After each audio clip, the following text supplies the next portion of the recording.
ഈശോമിശിഹായ്ക്ക് സ്തുതിയായിരിക്കട്ടെ. സാത്താൻ സൂത്രശാലി എന്നുള്ള വിചിന്തനം നമുക്ക് തുടരാം. നമ്മൾ ചിന്തിക്കുന്നത് സാത്താന്റെ ഒരു ആയുധത്തെക്കുറിച്ചാണ്. അവൻ എടുത്തുപയോഗിക്കുന്ന, പ്രത്യേകിച്ച് ദൈവമക്കൾക്കെതിരെ എടുത്തുപയോഗിക്കുന്ന ഏറ്റവും ശക്തമായ ആയുധമാണ് നുണ. നമ്മൾ കണ്ടു, സാത്താന്റെ ടാർഗറ്റ് എന്ന് പറയുന്നത് മനുഷ്യന്റെ മനസ്സാണ്. അവന്റെ ആയുധം, അവന്റെ വെപ്പൺ എന്ന് പറയുന്നത് നുണയാണ്. രണ്ട് സംഭവങ്ങൾ ഞാൻ ഓർക്കുന്നു. ഒന്ന്, ഒരു സ്ത്രീ തൻ്റെ ഭർത്താവിനെ കുറിച്ച് പറഞ്ഞതാണ്. പക്ഷേ എൻ്റെ ഭർത്താവ് പറയുന്നത് മിക്കവാറും നുണയാണ്.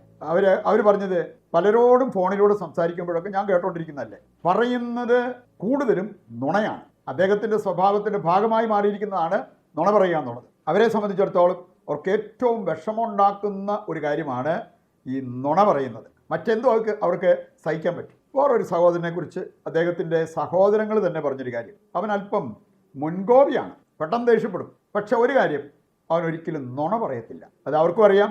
അദ്ദേഹം തന്നെ ഈ കമൻറ്റ് കേട്ടപ്പോഴത്തേക്കും പറഞ്ഞ ഒരു കാര്യമാണ്, എന്തിനാ നുണ പറയുന്നത്, അല്ലാതെ ജീവിക്കാൻ പറ്റുമല്ലോ. അപ്പം അതുകൊണ്ട് നുണ പറയുക എന്നുള്ളത് അത് എന്നെ സംബന്ധിച്ചിടത്തോളം അസ്വീകാര്യമായിട്ടുള്ള ഒരു കാര്യമാണ്. ഇവിടെ നമുക്കറിയാം, ലോകത്ത് ആദ്യം നുണ പറഞ്ഞ ഒരു വ്യക്തിയാണ് സാത്താൻ. ആരോടാ പറഞ്ഞെന്ന് നമുക്കറിയാം, ഹവ്വായോട്. ഇനി ആ നുണയ്ക്ക് ഇരയായി മാറിയത് ഹവ്വ, ആദ്യ മാതാപിതാക്കളുള്ള ഒരാൾ. പറയുകൊണ്ട് നുണ എന്ന് പറയുന്നത് സാത്താൻ്റെ ആയുധമാണ്. നമുക്കിത് മനസ്സിൽ വെച്ചുകൊണ്ട് ഏതാനും ചില കാര്യങ്ങൾ മനസ്സിലാക്കാം. ഒന്നാമത്തേത്, സാത്താൻ നുണയനും നുണ പറയുന്നവരുടെ പിതാവുമാണ്. ഇത് ഞാനുണ്ടാക്കിയ കാര്യമല്ല, ബൈബിളിൽ പറഞ്ഞിരിക്കുന്ന. സാത്താൻ നുണയനാണ്, നുണ പറയുന്നവരുടെ പിതാവാണ്. യോഹന്നാൻ 8-ാം അധ്യായം 44-ാമത്തെ വചനം നമ്മെ പഠിപ്പിക്കുന്ന അതാണ്. അവൻ ആദ്യം മുതലേ നുണയനും നുണ പറയുന്നവരുടെ പിതാവുമാണ്. വീണ്ടും നമ്മൾ കാണുന്നുണ്ട് ലൂക്കായുടെ സുവിശേഷം 4-ാം അധ്യായം 5-6 വചനങ്ങൾ എടുക്കുമ്പോൾ ഹവ്വായോട് മാത്രമല്ല, യേശുവിനോട് പോലും നുണ പറഞ്ഞവനാണ്. നമ്മൾ കാണുന്നത്, യേശുവിനെ ഒരു മലമുകളിൽ നിർത്തി ചുറ്റുപാടുമുള്ളതെല്ലാം കാണിച്ചിട്ട് അവൻ പറഞ്ഞു, ഇതെല്ലാം എൻ്റെതാണ്, ഇതെല്ലാം നിൻ്റെതാകും, എന്നെ ഒന്ന് താണ് വീണ് ആരാധിച്ചാൽ മതി. പച്ചക്കള്ളല്ലേ അവൻ പറഞ്ഞ്. നമ്മൾ കാണുന്നുണ്ട് 2 കൊറിന്തോസ് 8:9 വായിക്കുമ്പോൾ, സകലത്തിൻ്റെയും ഉടയവൻ കർത്താവാണ്. എന്നിട്ട് ആ കർത്താവിനോട് ഇവൻ പറയാണ്, ഇതെല്ലാം എൻ്റെതാണ്, നിൻ്റെതാകാൻ നീ എന്നെ ഒന്ന് താണ് വീണ് ആരാധിച്ചാൽ മതി. സാത്താൻ നുണയനും നുണ പറയുന്നവരുടെ പിതാവുമാണ്. രണ്ടാമത്തെ കാര്യം, നുണ പറയുന്നവർക്ക് 2 അപ്പന്മാരുണ്ട്, 2 തന്തമാർ. ഇത് പലരും അഭിമാനത്തോടെ പറയാറുള്ളൊരു കാര്യം, ഞാൻ 2 തന്തയ്ക്ക് ജനിച്ചവനല്ല എന്ന്. ഇവിടെ നമ്മൾ കാണുകയാണ്, നുണ പറയുന്നവർക്ക് 2 അപ്പന്മാരുണ്ട്. ഒന്ന് നമുക്കറിയാം, ഫിസിക്കൽ ഫാദർ, അവന് ജന്മം കൊടുത്ത അപ്പൻ. രണ്ടാമത്തെ അപ്പനാണ് സാത്താൻ. നുണ പറയുന്നവരുടെ പിതാവാണ് സാത്താൻ എന്നുള്ളത് ദൈവവചനം നമ്മെ ഓർമ്മിപ്പിക്കുന്ന ഒരു കാര്യമാണ്. അതുപോലെ തന്നെ നമുക്ക് കാണാൻ സാധിക്കും, സത്യസന്ധർക്കും 2 അപ്പനുണ്ട്. ഒന്നവരുടെ ഫിസിക്കൽ ഫാദർ, ജന്മം നൽകിയ അപ്പൻ. രണ്ടാമത്തേത് സ്വർഗീയ പിതാവ്. നമ്മൾ കാണുന്നുണ്ട് ലൂക്കാ 3-ാം അധ്യായം 21 മുതൽ വായിക്കുമ്പോൾ, അവിടെ സ്വർഗത്തിൽ നിന്നൊരു സ്വരം കേട്ടു, പിതാവിൻ്റെ സ്വരം, ഇവൻ എൻ്റെ പ്രിയപുത്രൻ. യേശുവിൻ്റെ പിതാവ്, സ്വർഗീയ പിതാവ്, ആ പിതാവ് സത്യസന്ധമായിട്ട് നിഷ്കളങ്കരായി നമ്മൾ ജീവിക്കുമ്പോൾ നമുക്ക് പിതാവായിട്ട് മാറുന്നു എന്നുള്ളത് നാം തിരിച്ചറിയണം. മൂന്നാമത്തെ കാര്യമാണ്, സത്യസന്ധതയുടെ നേട്ടം വളരെ വലുതാണെന്ന് ദൈവവചനം നമ്മെ പഠിപ്പിക്കുന്നുണ്ട്. പ്രഭാഷകൻ 4:28 വായിച്ചാൽ നമ്മുടെ ചങ്കിലെവിടെയെങ്കിലും എഴുതി ഒട്ടിക്കേണ്ട വചന സന്ദേശമാണ്. അവിടെ പറഞ്ഞിരിക്കുന്നത്, മരിക്കേണ്ടി വന്നാലും സത്യം വെടിയരുത്, എങ്കിൽ ദൈവമായ കർത്താവ് നിനക്ക് വേണ്ടി പൊരുതും. ദൈവം നമുക്ക് വേണ്ടി പൊരുതുമെന്ന് നമ്മൾ സത്യസന്ധരായി ജീവിക്കുന്നെങ്കിൽ. 2 ദിനവൃത്താന്തം 16:9 അവിടെ പറഞ്ഞിട്ടുണ്ട്, തൻ്റെ മുമ്പാകെ പരിശുദ്ധരും നിഷ്കളങ്കരും സത്യസന്ധരുമായിട്ടൊക്കെ ജീവിക്കുന്നവരുടെ മേൽ ദൈവം തൻ്റെ ശക്തി പ്രകടിപ്പിക്കാൻ കാത്തിരിക്കുന്നു. അതിന് അവൻ്റെ കണ്ണുകൾ ഭൂമിയിൽ ഉടനീളം പാഞ്ഞു നടക്കുകയാണ്. പറയുന്നുണ്ട്, സത്യസന്ധത കൈമുതലാക്കിയാൽ അതിൻ്റെതായിട്ടുള്ള നേട്ടം നമുക്കുണ്ടാകും. സങ്കീർത്തനം 15 അതിൻ്റെ കാതലായ സന്ദേശം, സത്യം മാത്രം സംസാരിക്കുന്നവർക്കാണ് കർത്താവിൻ്റെ മല കയറാൻ സാധിക്കുന്നത്. നാലാമതായിട്ട് നമ്മൾ ചിന്തിക്കുന്നത് നുണയർക്ക് സംഭവിക്കാവുന്ന നാശത്തെക്കുറിച്ചാണ്. ജ്ഞാനത്തിൻ്റെ പുസ്തകം 1-ാം അധ്യായം 11-ാമത്തെ വചനം നമ്മെ പഠിപ്പിക്കുന്നത്, കള്ളം പറയുന്ന നാവ് ആത്മാവിനെ നശിപ്പിക്കും, ആത്മനാശം പോലും സംഭവിക്കാം ഇതുമൂലം. സുഭാഷിതങ്ങൾ 19:8 വചനം പറയുന്നത്, വ്യാജം പറയുന്നവൻ നശിക്കും. സുഭാഷിതങ്ങൾ 12:22 വായിച്ചാൽ, കള്ളം പറയുന്ന അധരങ്ങൾ കർത്താവിന് വെറുപ്പാണ്. സുഭാഷിതങ്ങൾ 19:5 വായിച്ചാൽ, കള്ളം പറയുന്നവർ രക്ഷപ്പെടുകയില്ല.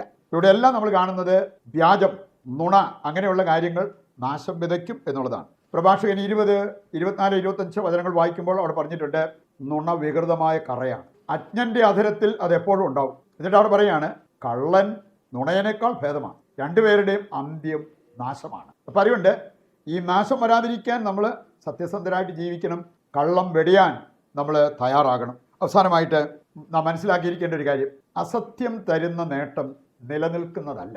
താൽക്കാലികമായിട്ടുള്ള ചില നേട്ടങ്ങൾ, പാപം നമുക്ക് തരുന്ന സുഖമോ നേട്ടമോ നിലനിൽക്കുന്നതല്ല.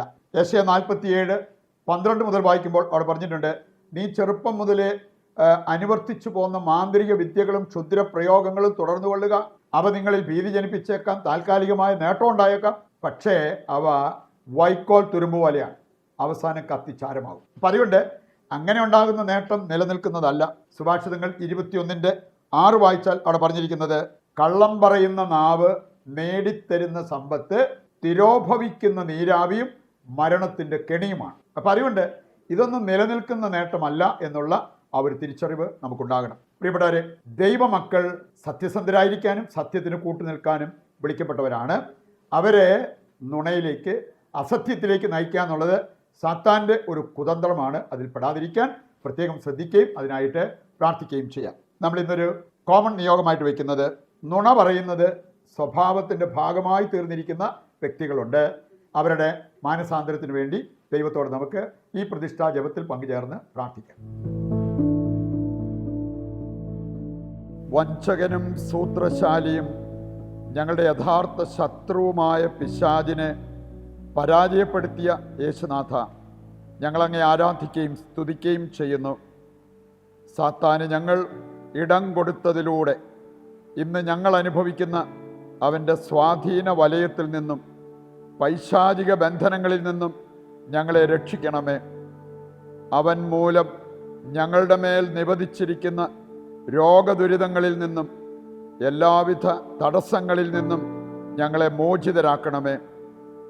സാത്താൻ്റെ ഉദ്യമം പത്രോസിൻ്റെ മേൽ വിജയം വരിക്കാതിരിക്കാൻ അവന് വേണ്ടി പ്രാർത്ഥിച്ച യേശുവേ, ഞാനും എൻ്റെ കുടുംബവും ലോകം മുഴുവനും സാത്താൻ്റെ ശക്തി വലയത്തിലാകാതെ ദൈവത്തിൻ്റെ സംരക്ഷണ വലയത്തിലായിരിക്കാൻ അവിടുത്തെ രക്തത്താൽ ഞങ്ങളെ മുദ്ര ചെയ്യണമേ.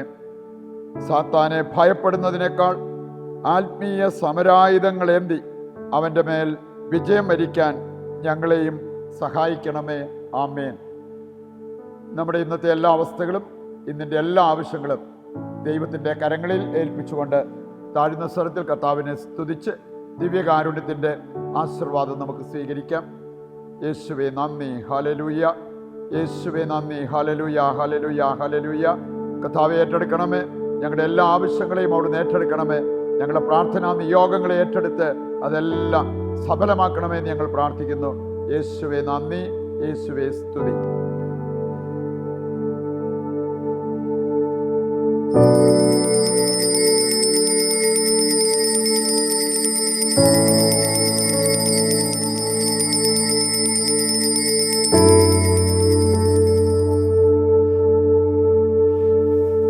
പരിശുദ്ധ പരമ ദിവ്യകാരുണ്യത്തിന് എന്നേരവും ആരാധനയും സ്തുതിയും പുകഴ്ചയും ഉണ്ടായിരിക്കട്ടെ. ഈശോ മിശിഹായ്ക്ക് സ്തുതിയായിരിക്കട്ടെ. ദൈവം നിങ്ങളെ സമൃദ്ധമായി അനുഗ്രഹിക്കട്ടെ.